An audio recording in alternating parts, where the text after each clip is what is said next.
वापस आया। मैं 3 बजे भोर में सुबह घर पहुंचा आज। तो उस वक्त भी तकरीबन 60 से 65 लोग यहाँ पर मौजूद थे जो मेरा इंतज़ार कर रहे हैं, मेरे समर्थक, जिनकी आँखों में आंसू थे, चेहरा सुर्ख हुआ था। हम आए तो उनको हौसला दिए, उनके साथ बैठे और उसी तरीके से फिर सुबह जब आज उठे हैं तो 6 बजे से सुबह से लोग मेरा इंतज़ार दरवाजे पर कर रहे हैं। हम लगातार सबसे मिल रहे हैं, सबसे बात कर रहे हैं, सबको हौसला और हिम्मत दे रहे हैं। वाकई मेरे साथ जितना बुरा हुआ ना, मैंने अपने खुदा पर छोड़ दिया। मैं हक और इंसाफ के साथ था, मैं वफादारी और ईमानदारी के साथ था, लेकिन जिन जिन लोगों ने मेरे साथ गद्दारी की है, अल्लाह उसको ज़रूर उसका बदला देगा इंशाअल्लाह ताला। और मेरे चाहने वाले लोग मेरे साथ हैं। ये भीड़, ये मजमा ही बता रही है कि ये राशिद अनवर की अहमियत और राशिद अनवर की मोहब्बत इनके दिलों में कितनी है। तो राशिद अनवर इन लोगों के लिए कल भी था, आज भी है, और जब तक जिंदा रहेगा तब तक राशिद अनवर इन लोगों की हिमायत और हिफाजत के लिए हमेशा खड़ा रहेगा। आप पिछले कई सालों से AIMIM में जुड़े हुए हैं। 11 सालों से साहब। 11 सालों से। आज तक में पार्टी के गाइडलाइन से हटके कोई काम किया आपने? कभी कुछ नहीं किया। पार्टी का कोई गाइडलाइंस ही नहीं है।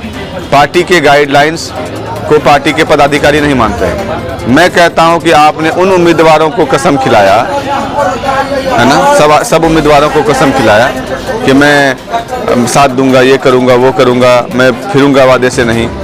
क्या आपको इस चीज़ का डर नहीं था कि पिछली दफ़ा 2020 में आपने 4 पैराशूट कैंडिडेट को, जो पार्टी के बाहर के लोग थे, उनको आपने टिकट दे दिया और वो चुनाव जीतकर दूसरी पार्टियों में चले गए। फिर आप रोना शुरू कर दिए कि गद्दार है, बेकार है, मवेशियों के बाजार में बिक गए। तो मेरे भाई, उससे भी आपने सबक नहीं सीखा।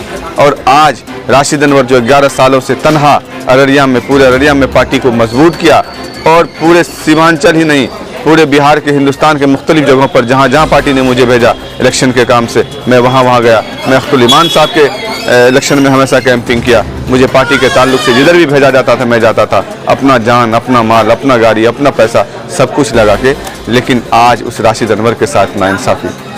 राशिद अनवर के अलावा कोई उम्मीदवार दावेदार अररिया से पार्टी में नहीं था। अभी आपने देखा होगा पिछले महीने में अवैसी साहब का जो यात्रा हुआ था, सीमांचल न्याय यात्रा, उस सीमांचल न्याय यात्रा के नाम पर मुझसे 10 लाख रुपए का खर्चा करवाया गया। क्यों भाई? जब आपको टिकट देना ही था दूसरे को, जब टिकट बेचना ही था दूसरे को, तो फिर राशिद अनवर को आपने गुमराह क्यों किया? अब मैं बेचना उसको इसलिए कह रहा हूँ कि जो शख्स को आप उठा कर लाए हैं, ये शख्स कांग्रेस कल तक, परसों तक कांग्रेस के दामन के पीछे था, कांग्रेस के टिकट के जुगाड़ में था, और वो शख्स कांग्रेसी है।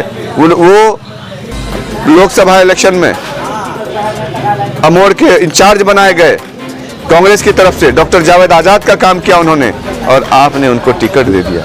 कोई पार्टी का सदस्यता नहीं, कुछ नहीं, बस अंदर खाने में आपने टिकट भरा और राशिद अनवर के हक को किसी और के हवाले कर दिया। राशिद अनवर के साथ अररिया की अवाम खड़ी है। ये अवाम आपसे बदला लेगी। आप कहते हैं कि मैं मजलूमों के इंसाफ और हक की लड़ाई लड़ने के लिए सीमांचल में आया हूँ। आप ये हमेशा कहते हैं अख्तुल ईमान साहब, लेकिन आप एक मजलूम के साथ नाइंसाफ़ी किए। ये मजलूम का मालिक जो है ना, रब, मैं उसी पे छोड़ता हूँ, वही आपका इंसाफ करेगा इंशाअल्लाह ताला।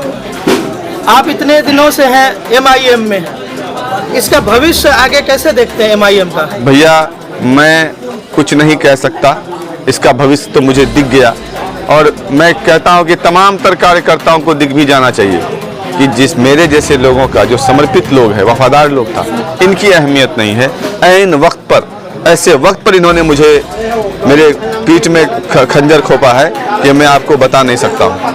ये वक्त काश जो 4-6 महीना पहले अगर हमने इशारा कर दिया होता कि राशिद भाई, पार्टी चाह रही है कि मैं उम्मीदवार किसी दूसरे को बनाऊं, आप ही कोई उम्मीदवार लेकर आइए जो मजबूत हो, तो मैं उम्मीदवार भी लेकर जाता और मैं उनकी मदद भी करता। इस 5-6 महीने में आला कमान से जिससे भी आपकी बात होती थी, तो कभी उन्होंने ये नहीं कहा कि आपकी टिकट कटेगी या दूसरे कैंडिडेट आएंगे MIM से? परसों तक मुझे यही कहा कि आपके अलावा राशिद साहब वहाँ है कौन? बाहर के लोगों की कोई एंट्री नहीं है।